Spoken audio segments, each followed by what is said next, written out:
Hello everyone, welcome to my YouTube channel. Question paper channel पे आप लोगों का हार्दिक अभिनंदन है। आज का जो क्वेश्चन पेपर है आप लोगों को स्क्रीन पे दिख रहा होगा। ये आपका जो है बीए फर्स्ट ईयर का है, ठीक है, पॉलिटिकल साइंस का। फैब 2022 में ये पेपर हेल्ड हुआ था, ठीक है। इंडियन कॉन्स्टिट्यूशंस, ठीक है, पॉलिटिकल साइंस इंडियन कॉन्स्टिट्यूशन। तो इसमें देखो, सबसे पहले आपको टाइमिंग दिख रही होगी, सॉरी, मार्क्स हैं। ये 80 नंबर का पेपर होगा एंड टाइम जो अलाउड है वो होगा 3 आवर्स, 3 घंटे का। और इसमें आपके जो हैं, आपको 5 क्वेश्चन अटैम्प्ट करने हैं। देखो, हिंदी इंग्लिश दोनों में है, ठीक है। हिंदी मीडियम में, इंग्लिश मीडियम में, दोनों के लिए ये वीडियो हेल्पफुल रहेगी, ठीक है। तो देखिए, आपको 5 क्वेश्चन अटैम्प्ट करने हैं, जिसमें आपको पहला क्वेश्चन जो है, मतलब क्वेश्चन नंबर 9 जो है, क्वेश्चन नंबर 9 जो है वो कंपलसरी है। और जो एक क्वेश्चन है वो आपको हर यूनिट में से करना है। अदर पेपर्स में क्या होता था, जब हम डालते थे तो पहला क्वेश्चन कंपलसरी होता था, बाकी मतलब जो है सेट होते ही यूनिट होते थे जिसमें से आपको एक एक क्वेश्चन जो है वो अटैम्प्ट करना है। But in this case only क्या करना है, only question number 9 is a compulsory and selecting 1 question from the each unit, ठीक है। सो समझ आ गया, ये इसका इंट्रो था। देन उसके बाद आप देखते हैं फर्स्ट यूनिट में से, ठीक है।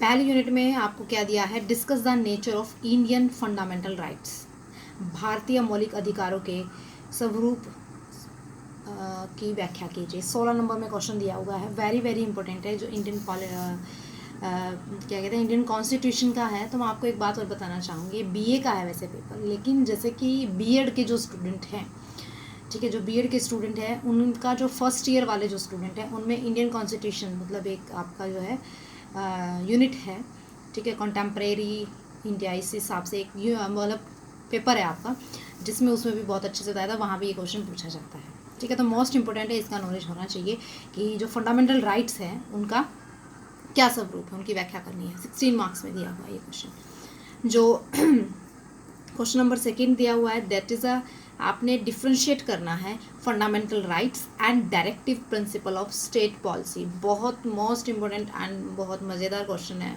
ठीक है, काफ़ी इंटरेस्टिंग है। ये पढ़ोगे तो आपको भी इंटरेस्ट आएगा। मौलिक अधिकारों व राज्य नीति के निर्देश सिद्धांतों में अंतर बताइए, ठीक है। तो 16 जो भी आपको अच्छे से आता है वो आप अटेम्प्ट कीजिएगा, अच्छे से आपने देना है हेडलाइंस के साथ, ठीक है। अब देखिए, यूनिट 2 आपको दिख रही होगी। यूनिट 2 में आपको दिया है critical examine article 352 of Indian constitution, Bharat के संविधान के अनुच्छेद 352 का आलोचनात्मक परीक्षण कीजिए, ठीक है। तो आपने जो है, जो इंडियन भारतीय संविधान का जो आर्टिकल नंबर 300 मतलब अनुच्छेद 352 है, 352 है, उसके बारे में आपने बताना है कि वो क्या कह रहा है, क्या उसके वो है। तो 16 नंबर में क्वेश्चन नंबर 3 यूनिट 2 से है, ठीक है। तो ये आपको देख लिया, आप देख रहे होंगे, ठीक है।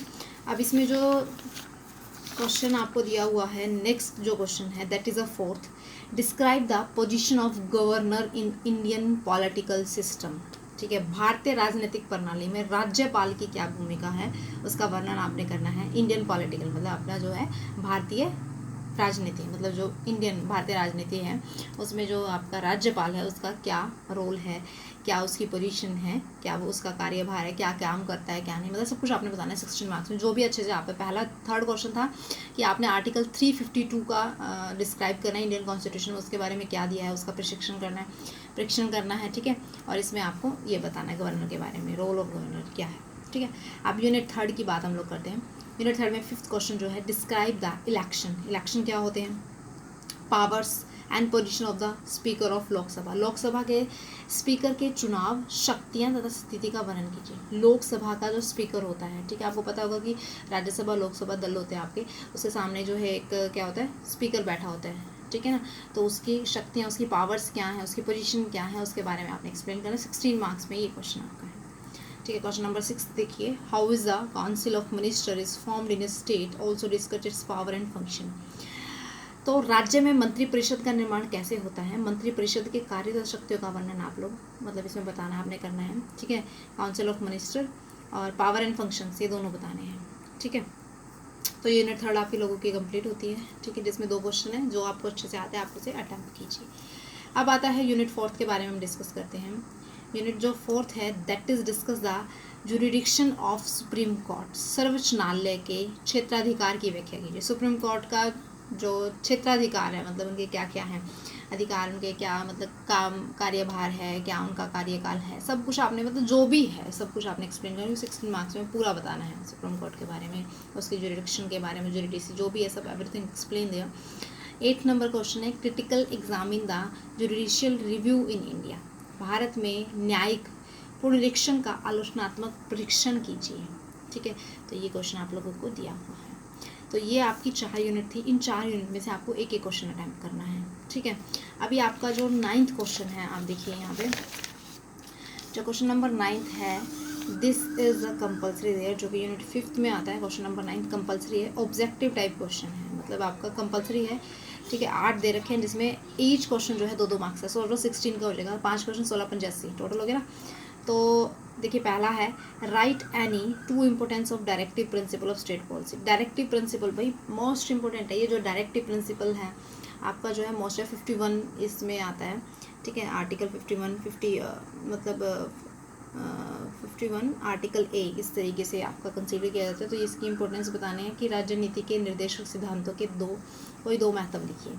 सेकंड है right any two feature of cabinet system. Cabinet मंत्रिमंडल प्रणाली की 2 विशेषताएं बतानी हैं।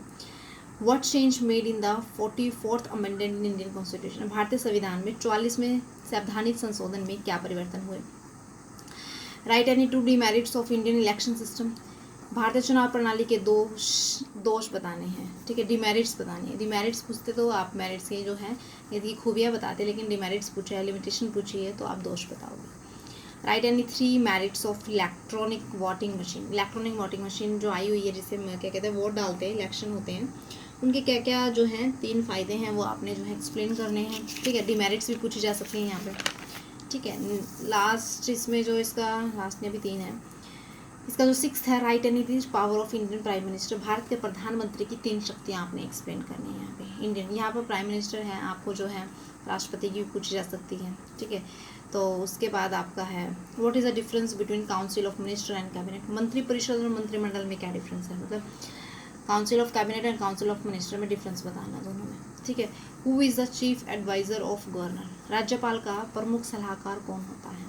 ठीक है, तो ये जो क्वेश्चन नंबर 9th है ये आपका कंपलसरी है। पेपर थोड़ा लेंथी है। ठीक है, पेपर लेंथी है तो आपको अपनी स्पीड पे थोड़ा मेंटेन करना है कि हाउ टू बी कंडक्ट 80 मतलब how to be conduct total 5 question in 3 hours and. ठीक है ना, तो कैसे आप करेंगे, तो इसके लिए आपको प्रैक्टिस करना पड़ेगा। मैं तो यही कहूँगी कि जैसे कि आप एग्ज़ाम प्रिपेयर करते हैं उससे पहले भी जब आपका सिलेबस स्टार्ट होता है तो एक दो क्वेश्चन आप डेली राइट आप किया करो। तो ये BA फर्स्ट ईयर का पेपर है, पॉलिटिकल साइंस इंडियन कॉन्स्टिट्यूशन। ठीक है, तो फैब 2022 में जो हेल्ड हुआ था, तो ये मैंने क्वेश्चन पेपर आपको अपलोड कर दिया है। आप लोगों के लिए वीडियो बहुत हेल्पफुल रहने वाली है। Thank you so much watching this video. Have a nice day.